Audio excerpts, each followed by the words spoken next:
Okay. So thank you, Professor Julie Nice. It's a very important moment for us in our group of research of philosophy of private law to receive you here. This semester, we are discussing this movement of new private law, and you have a study, an article about that in the beginning of the movement. We discussed this article here, so for us it's important, and it's a very good moment to have you here to discuss with you this point and this movement. We are very glad, and we will have 30 minutes of presentation, and after that we start the questions and answers. Thank you, Professor. Thank you, Professor, and thank you to Thiago for coordinating this. I am truly delighted to be with you all. I am up in San Francisco right now, and my students just took 2 final exams yesterday, so we're having our examinations right now, and I'm going to, after I speak with you all, I'm going to pick up those examinations and begin the grading process. So let me say first that my expertise is really in constitutional law. I'm a constitutional law scholar. I study the way the United States constitutional system operates. In particular, I have been tracking and criticizing the way our courts interpret the Constitution in a way that furthers subordination based on race and based on sex and based on class in particular. There are many scholars in the United States who study race and sex discrimination, obviously, but there are not that many of us who really focus our research on economic subordination. And so that is one of the main themes of the work that I have been doing. The article that you read, I was a part of a group of then much younger professors in the early 1990s at the University of Denver, which is where I started teaching constitutional law. And we noticed the move that was happening in the United States toward basically privatizing things that used to be provided by the government. The conservative Republicans argued that those basic goods should be provided by the private sector, by the marketplace, and that would be better. So we began to study that in a study group, much like your study group, trying to understand what is going on here and what is the argument for the new private law. It was, at that time, it was what we call bipartisan, right? Meaning both our conservative Republicans and our more liberal Democrats both supported private law and privatization. They did, in the United States, we have never had a very strong welfare state. We do not have social and economic rights in our Constitution, which means if you do not have enough money to support yourself or your family, then there is very little welfare. That's what we call the benefits that we provide people. There's a little bit of welfare. It's a very weak safety net, we call it, but for the most part, we are focused on, in the United States, personal responsibility, that you are each responsible for your own economic survival, basically.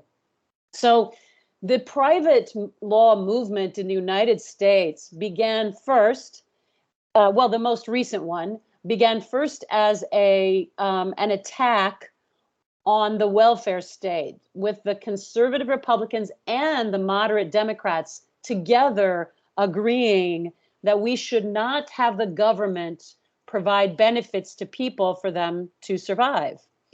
And they passed a very major piece of federal legislation in 1996. So when this symposium came out, it was just before this major legislation came out in the United States that basically tried to end even the minimal amount of money that was provided by our government, and to make it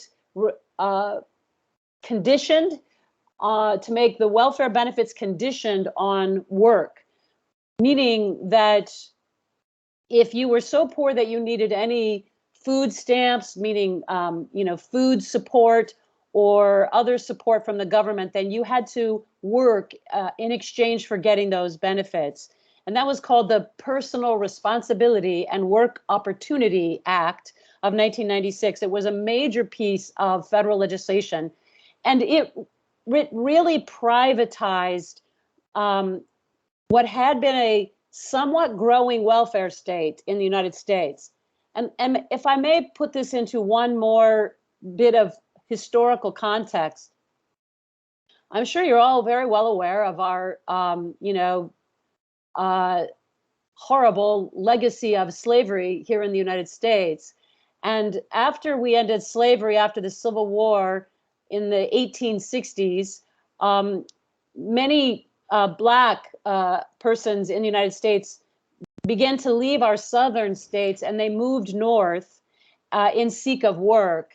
And they were part, as we had what we, the age of industrialization especially throughout the first half of the 1900s, the first half of the 20th century, they had good jobs.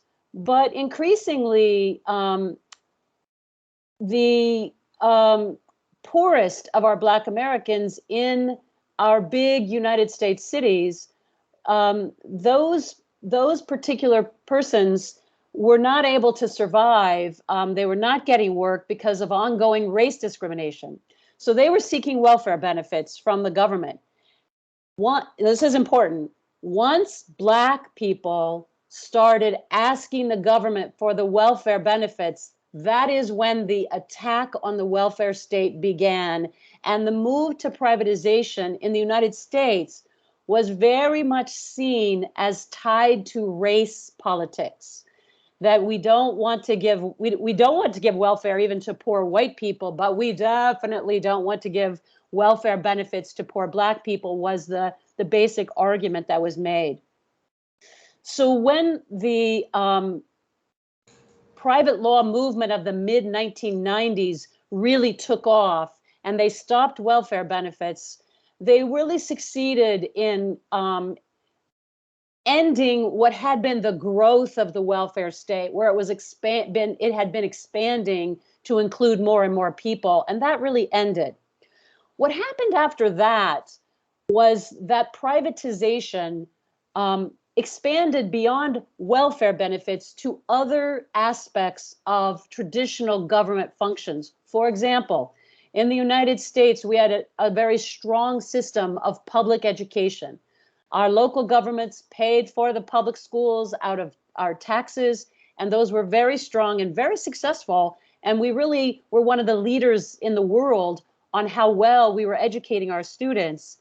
But once the private law movement succeeded in stopping the growth of welfare benefits, it then also began to look for other areas to privatize, and education is one.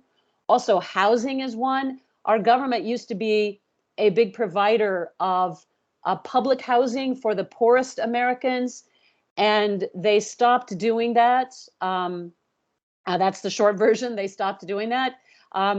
When I worked as a public interest litigator in Chicago, one of our big cities. I was a law professor in Denver, another one of our big cities, for 18 years. I've now been in San Francisco for about 14 years. And I will tell you that in all three of those major cities, Chicago, Denver, San Francisco, as well as all of our other major cities, if any of you have visited us lately, you know, along the streets of the United States, you used to see very little homelessness, and now the homelessness is simply everywhere.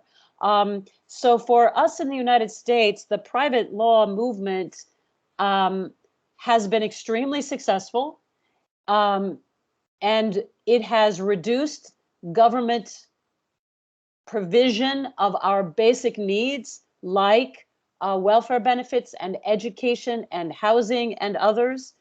And we are seeing the human suffering here in the United States being very visible now, and really being at what many people consider to be a kind of a crisis proportion. As you know, along the way, a lot of other crises happened. We had the big economic crises of 2008, et cetera.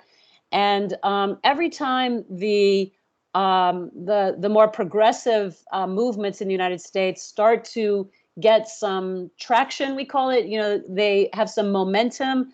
The argument is that they are pushing for socialism, and instead we should have privatization.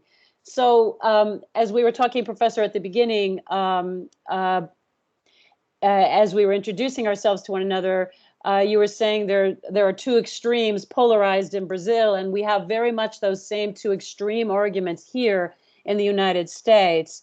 I will say, as I mentioned to you, that in the middle of the 20th century, really from about the 1950s all the way through the early 1990s, we actually had an era of what we call shared prosperity, meaning that the economy was growing, and all of the segments of our population, the top to the bottom, everyone was doing better economically. That the money that we were making in our private market economy was being shared with everyone.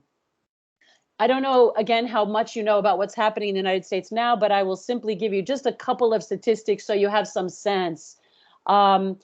As of 2 years ago, these were updated statistics. Over half of the people who live here in the United States, over half, have zero net wealth. They live paycheck to paycheck. They have no wealth.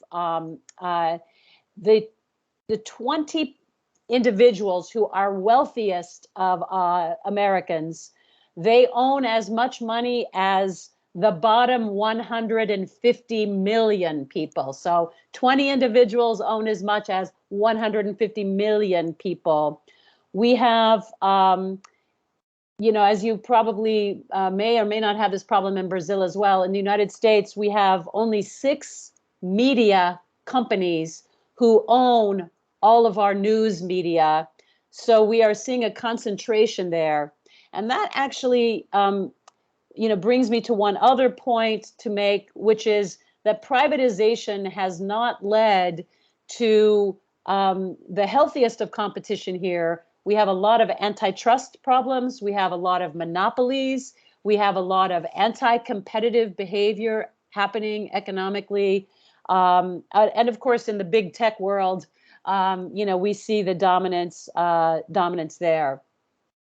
So that's sort of what's happened in the United States. How does that relate to legal philosophy? My particular interest in this, I have had a long-standing interest in how economic subordination is entrenched, embedded in our constitutional interpretation. For most of our history, if you talk about constitutional rights in the United States, on the one hand, and you talk about economics on the other hand, people would say those two things don't go together. Economics have nothing to do with constitutional rights. And the United States Supreme Court has actually been very active in making decisions that have ensured that economic justice, putting those two words together, that is not something that the court will consider. So for me, privatization in my work now is really just one subset. It's a small piece of a larger picture. And the larger picture is really what we call in American scholarship neoliberalism, right? So we use that word neoliberalism. And I will adopt a definition. I'll give you a definition from uh, David Gruel and Jebediah Purdy have done excellent work on neoliberalism. They define it as basically asserting and defending market forces, what they call market imperatives, and the resulting unequal economic power as somehow natural and immune to political intervention. So, to translate that, what they're really saying is the market is natural, it cannot be regulated through our political process. We have to free the market. And of course, that's very familiar to those of you who have studied classical liberalism, which is to free the market from the government's, regulation. And so neoliberalism, I think, has really won the day in the United States politics right now.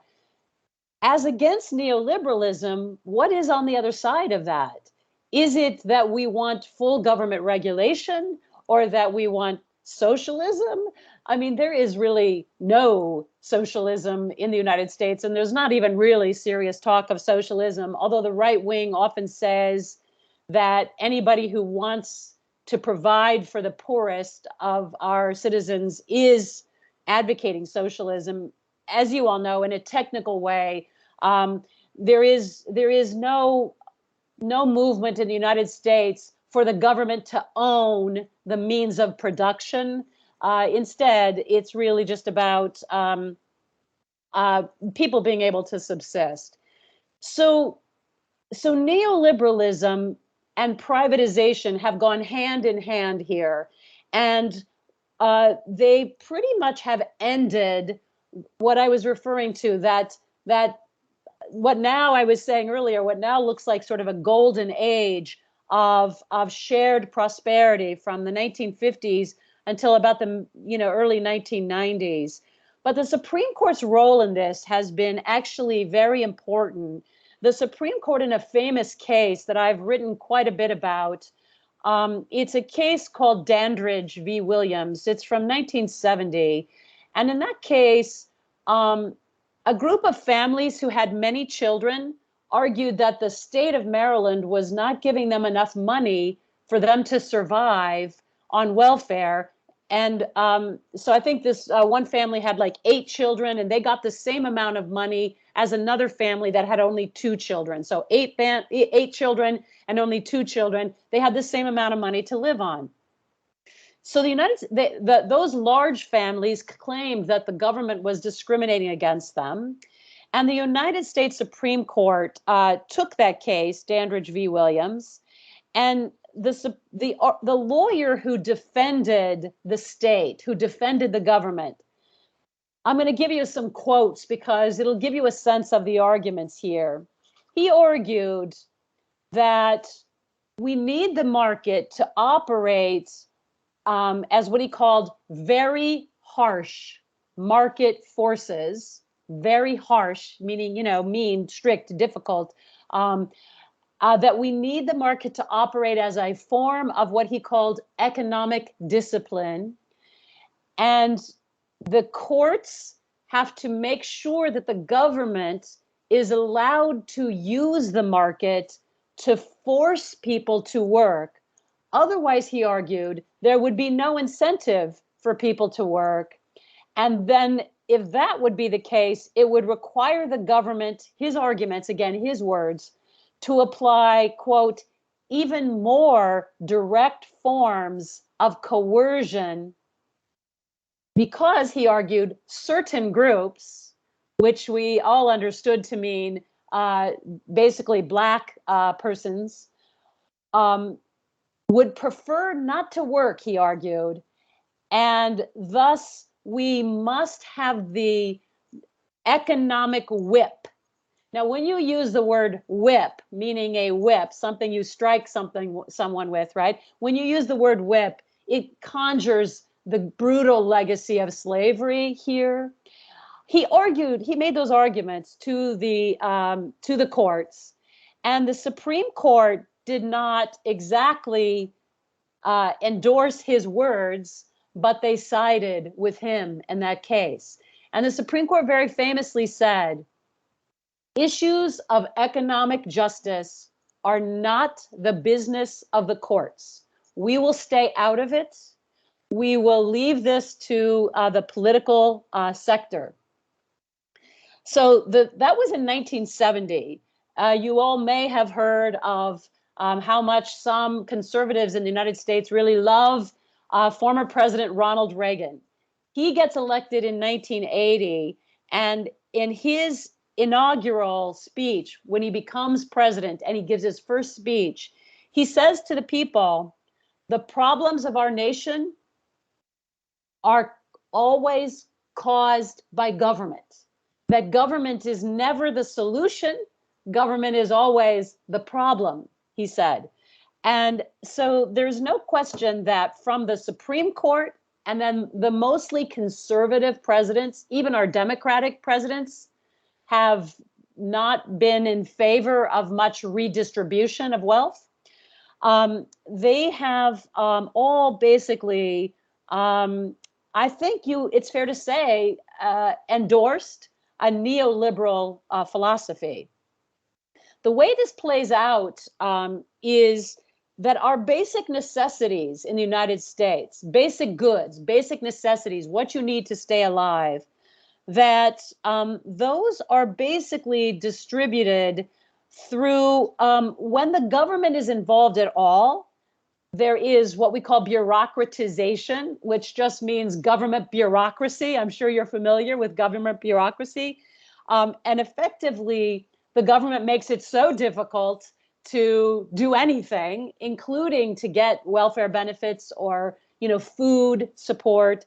That's one way of excluding people. Secondly, there has been increasing privatization, as we've been talking about, where we're turning over basic goods to the private sector for them to provide. And third, we have a lot of decentralization, meaning the federal national government is not providing. It moved down to the states and then down to the local governments. When you rely on the local governments to provide things, the local governments have the least amount of money. And the local governments where the poorest people live have the least amount of taxes, and they provide the least to the people. So from bureaucracy, private sector, and decentralization, we basically see that we have moved in the United States toward just where neoliberalism has prevailed, and we are seeing the suffering across the nation. The idea I want to suggest here is that what neoliberalism really does is it has the effect.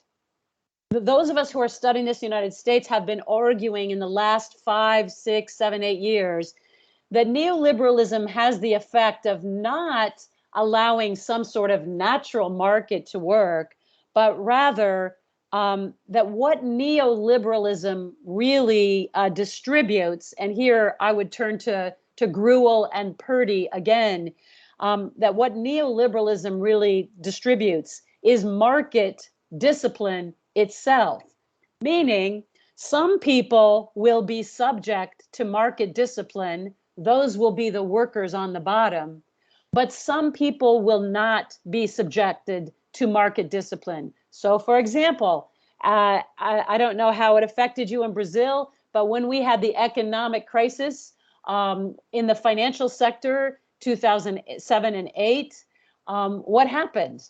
The small homeowners, the people who own their little houses, who had taken a mortgage that they could not pay, they were not bailed out. But the big banks who had loaned them that money and made bad decisions, those big banks were bailed out. So the little people were subject to market discipline, not the big corporate actors. And that is something that we have seen as a pattern across United States history, and it remains a big concern.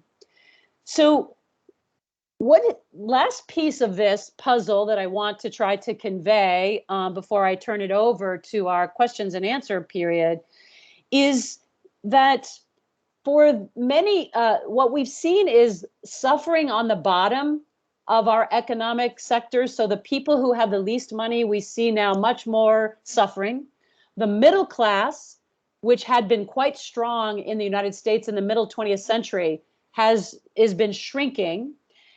And all those people at the bottom, you might think, would say, we want to turn to the government for help.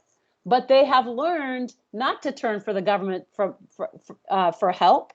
And they have lost their faith, most importantly, in democracy. And thus we see the rise of authoritarianism and a more authoritarian, dictatorial, dictator style type of leader. Certainly, I think it's fair to characterize former President Trump as believing that he should be the leader and he should not be subjected to any of the rule of law. There are a whole group of scholars in the United States who are looking at the rise of authoritarianism in the United States, in our politics, and how that is happening around the world as well. We have seen the demise of liberal constitutionalism.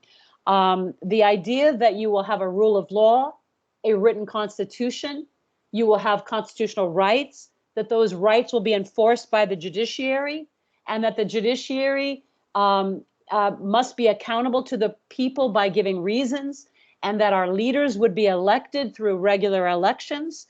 The faith in all of those aspects of liberal democracy has really been shrinking. And this is not just a guess by those of us who are studying this in the ivory towers, but we are starting to see the data come through, like the World Values Survey, some of those surveys that look across the world, that people across the world are cynical about democracy. They have not seen democracy working for them, and they are increasingly supporting an authoritarian style of government. So to me, this small issue of privatization, the way it is linked to neoliberal philosophy, the way neoliberal philosophy is now linked to the demise of democracy and the rise of authoritarianism. These are very large topics that we are considering. And I think that we are in a moment of great peril. I have been a constitutional law scholar here in the United States for more than 30 years. And I never imagined that I would be in this moment with you saying that I am concerned about whether the United States Constitution will survive and whether constitutional democracy will survive. So I will leave it with those big questions, and I welcome your thoughts and your comments as well as your questions. Thank you. Thank you very much, Professor Nice. It's very interesting, your point. And in this moment that we are living, I think it's the moment to discuss these questions. So now I will open for people to question, and if you have any question.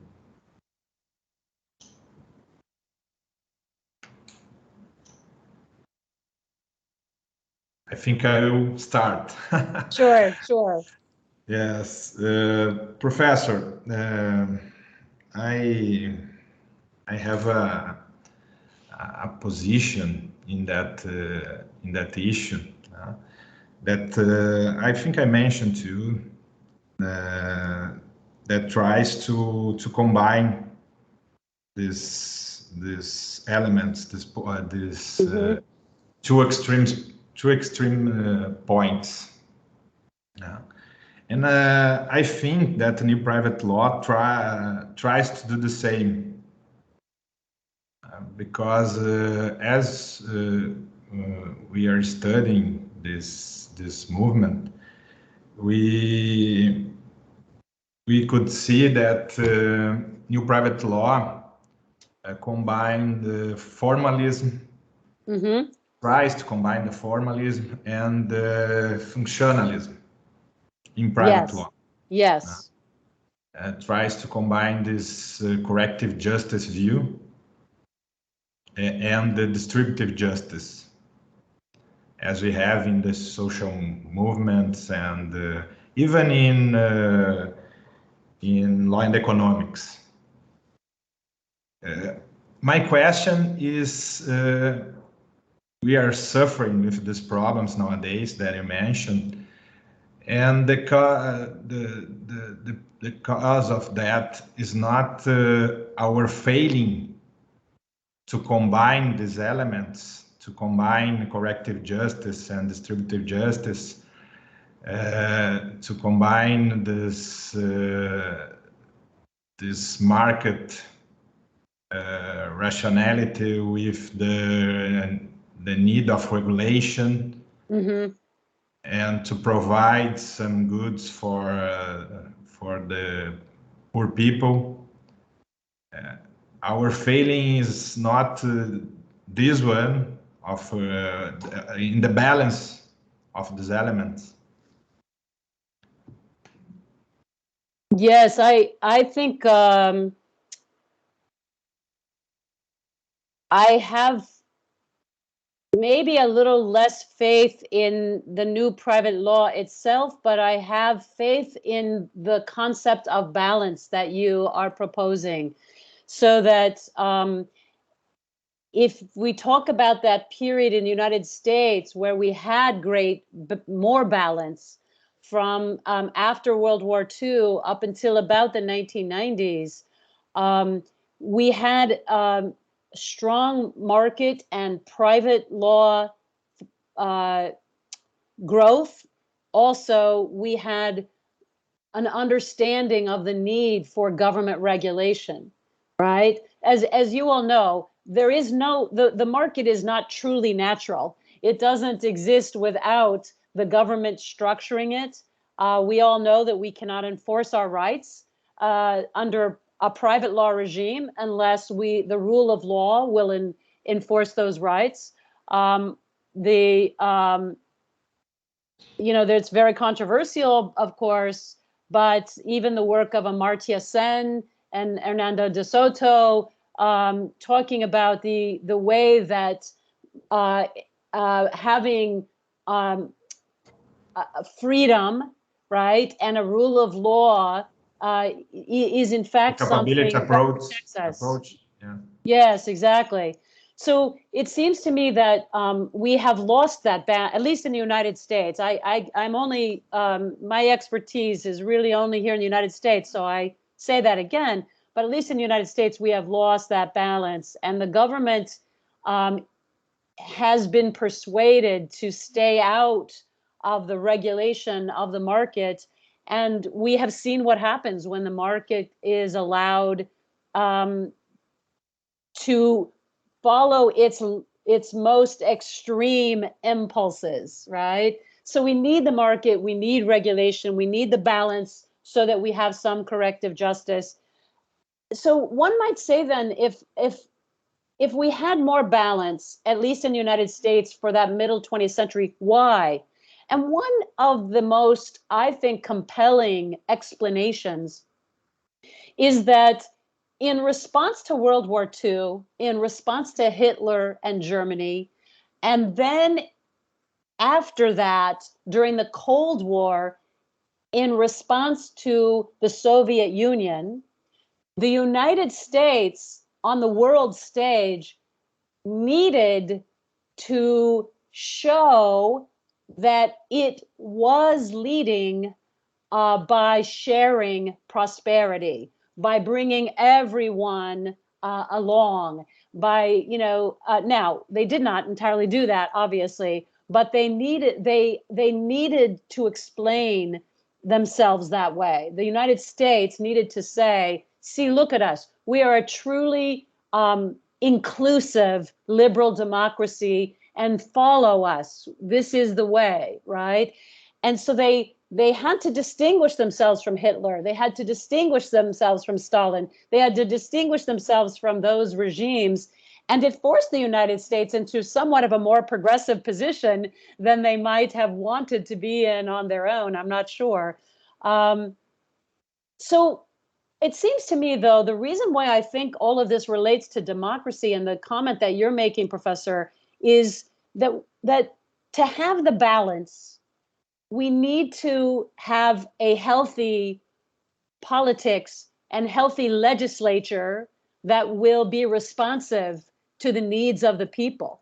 And that has been declining in the United States. Everyone here makes fun of Congress, and they don't think Congress really does much of anything, and that they just fight and raise money to get reelected. And what really gets done, and they do some things, but I'm just saying that's a very common comment that you hear. So we need to have a constitutional design that will make our legislature responsive to the people and make them keep this healthy balance. And we just seem to have lost that. I don't know that I have a better explanation than the one I just offered. As we saw, the demise of the Soviet Union, that happened at about the same time, right, as the rise of neoliberalism. And so how will we get back to our balance, right? I think that's such an important question. 1 million question. Yes. Or more. People, do you have any question? Please.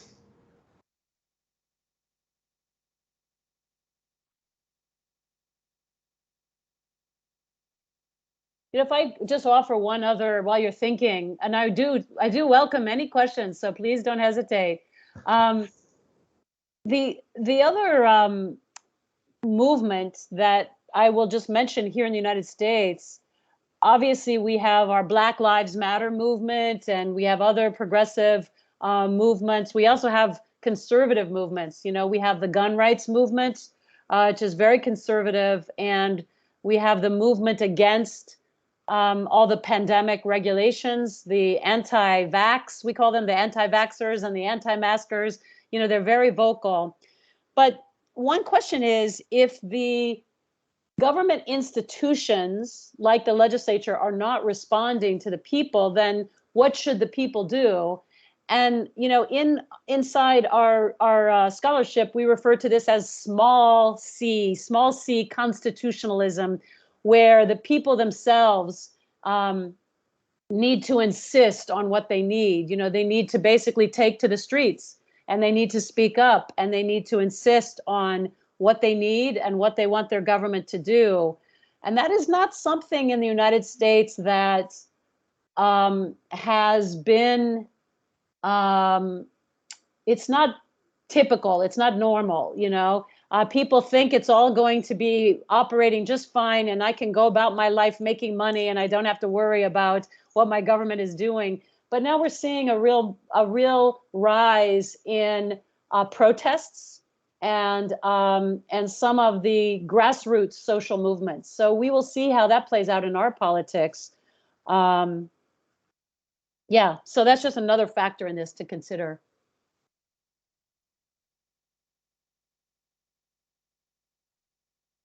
When we did the symposium, the article that you guys read, And when we created that study group and had that symposium, we were, like you, Professor, we were more hopeful at that point in time about the possibility of private law.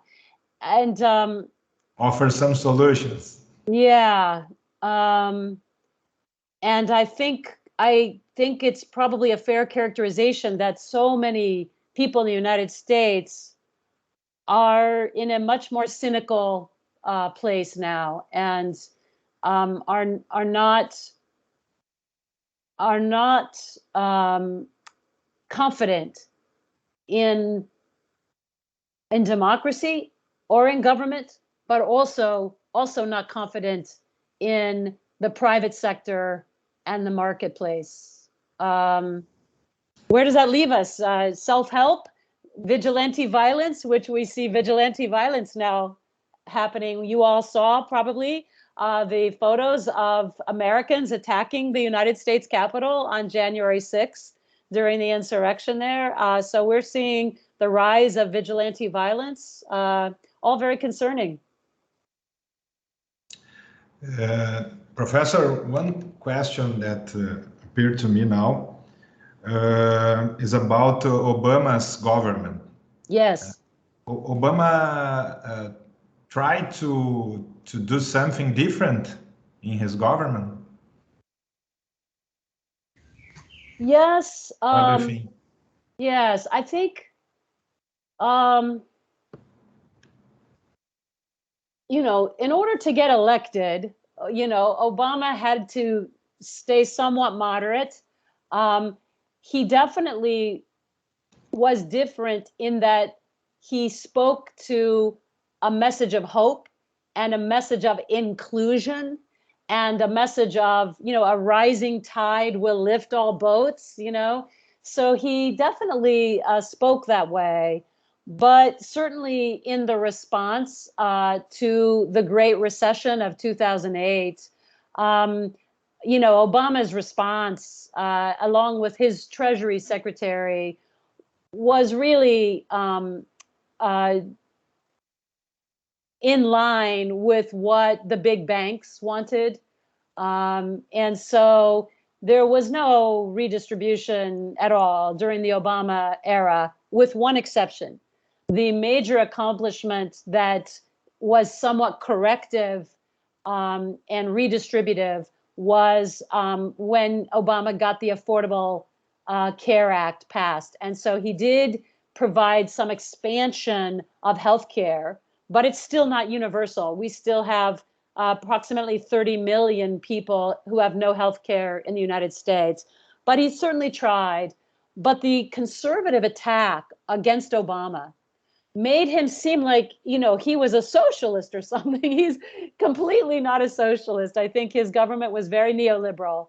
But they perceived him, of course, it's hard to take the race politics out of it in the United States. They attacked him. And to this day, they continue to attack the Affordable Care Act as socialism, even though it's not even universal health care. It just, all the Affordable Health Care Act did is it allowed everybody the opportunity to purchase health care in a government-provided marketplace. So it was sort of a hybrid government-private. Honestly, in some respects, George W. Bush, who was the Republican, he spoke more about public-private partnerships. He spoke more about the government and the private sector cooperating together. And that was actually one of his focal points, actually, even though he was very conservative. So, we have, I think, honestly, that the Democratic presidents in the United States are still, what's the right way to say it, in line. They're still in agreement with basically neoliberalism, which is that there's very little that the government can do, and we should leave most things to the market. To be honest, I think Biden, the current president Biden, is much more progressive than Barack Obama. I think Joe Biden believes that the government has an important role to play, and the government should be providing public goods, right? Those basic necessities or those public utilities, public goods that everyone needs. But he is really, he gets so much criticism for his belief in the government. And so he, as you know, his time is running out very quickly, because we will have our midterm election in 1 year. And if the pattern holds, the Republicans will probably take the Congress. And so Joe Biden will not be able to get much more done during his first term, even if he were to be reelected. But Joe Biden is the first president since maybe John F. Kennedy in my lifetime who has argued and defended that there is a proper role for what the government can do, and that there are certain things that the government can actually do better and should do, rather than leaving those things to the private sector. But we just haven't even had a president who has even made that argument. So we are not a country that has had we've never been anywhere close to having the government take over things, right? So we mostly have market control with some government regulation, and so we're still on that place in the spectrum. So we don't really have a fear of government control, because we've never been close to that here. So it's even unusual to have a president who defends any role for the government here. So, Good. yeah. Good. It's very good to hear about these things. Yeah. Professor, do you see in Brazil do you see the demise of democracy? Do you see the decline of democracy? Do you see the decline of faith or confidence in democracy the way we're seeing it now here?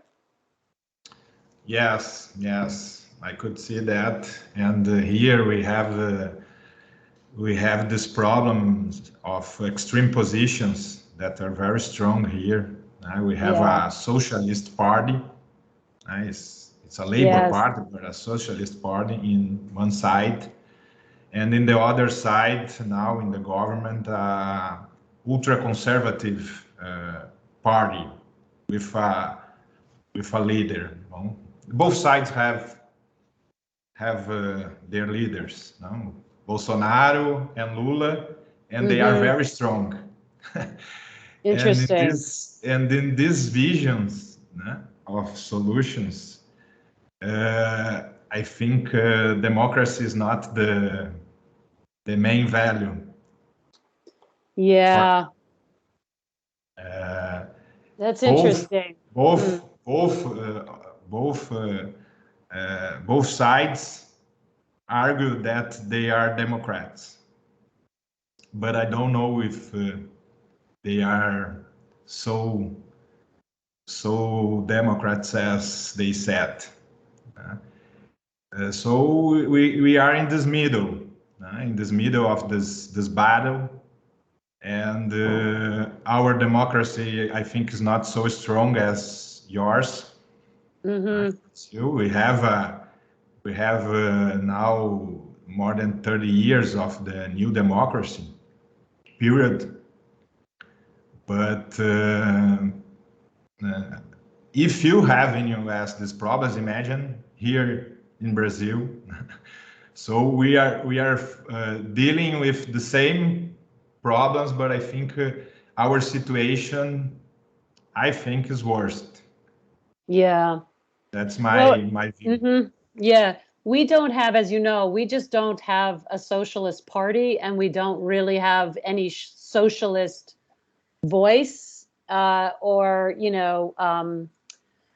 movement in the United States. So, and yet it feels similar, even though we have no socialism or socialist politics really, but it still feels quite similar. So I'm interested in that. I think that the desire for a strong leader You know, people, it's almost like people, we say we want our freedom, It's but a kind of religion. It's a kind of religion. yeah, it is kind of Yes. a religion. Good point. I think Samuel is trying to Hello, hello. question something. Good evening, Professor. It's very difficult to me to ask you by your name, Julie, because in here it's more formal, the relationship between the professors and the students. I'm pretty old for being a student, but I still study. Well, you were speaking about the more powerful government, less powerful government, about United States, and in your opinion, you have never had a very powerful government. And in here, with our government, I think how can I say that? Definitely not powerful. Judiciary in here, it's much more powerful than any government. What do you think about China? I think that China is a very good model of a government, very powerful. They live in a capitalism system, maybe, at the party. How can Partido Comunista, the Communism Party. Mm-hmm. What do you think about China? You know, I'm very afraid of a Chineseation, how can I say that, Professor? A process that when every country become like China. I think The it's spread very, of China model. yeah, I'm very afraid about that. What's your opinion, Professor? And thank you very much. Thank you so much for that question. I appreciate it. I Several years ago, I taught in Beijing and in Shanghai a couple of summers, and I had the opportunity while I was there to spend quite a bit of time with Chinese constitutional law professors. And I thought they would not care at all to hear about the United States because we have our kind of liberal constitution, and they have just a constitution on paper, but they do not think that there are actual rights and a strong judiciary, etc. And they have party control instead of control by the rule of law, as we know. However, what I discovered is that those constitutional law professors were absolutely mesmerized. They were fascinated by the United States Constitution. And I said on a daily basis in our conversations, we had many meals together, why do you care about the United States Constitution? Why the fascination? And they said, because for us, that your Constitution represents the capitalism and economic success. And so I said, well, wait a minute.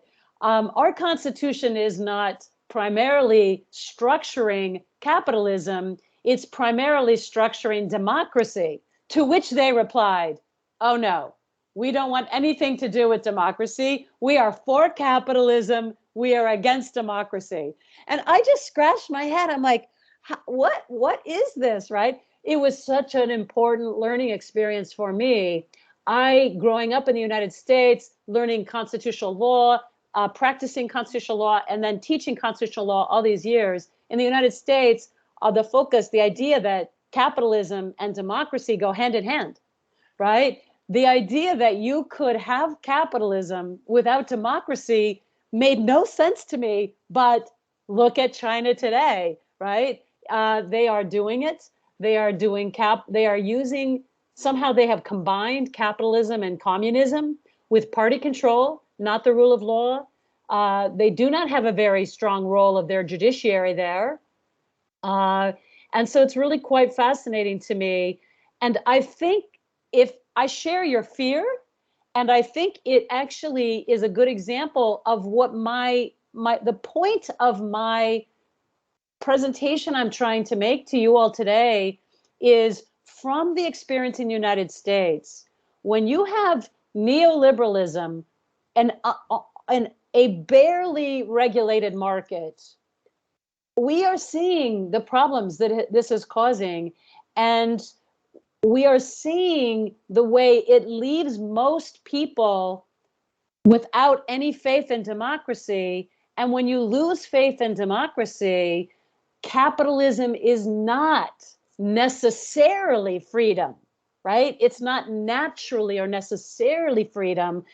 Capitalism could actually be a form of oppression. And so I think the Chinese model to be able to use capitalism without any respect for the dignity of the individual and without rights and without accountability of the government to the rule of law is just deeply concerning to me. So I would bring us back to your professor's point, right, about balance, that that these systems, if we endorse any one system with total faith, like religion, right, and we do not create checks and balances and accountability, any one of these methods or systems could be used as a tool of oppression. And I'm very worried about the world right now. The people, when the people lose faith in their own ability to hold the government and the market accountable, then we are then losing the number one asset that we the people have, which is us, all of us, right? Speaking to power and saying, we must be respected. You cannot use your power to gain more power and to abuse us. And so to me, it really does come down to that very foundational level. Very good. I have the same opinion, and I have the same fear. Yes. I think this is an attractive model nowadays. It is for other countries. A left or right, we have the Russian model too. Yes. So it's a challenge that we have for democracies.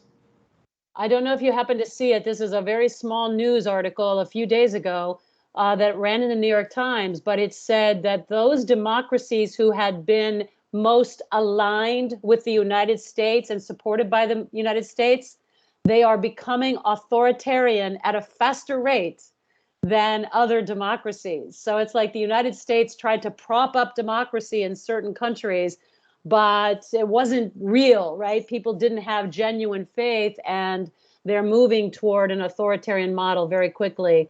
That was very ominous to me. So, but I am, even though I'm speaking with these very serious fears,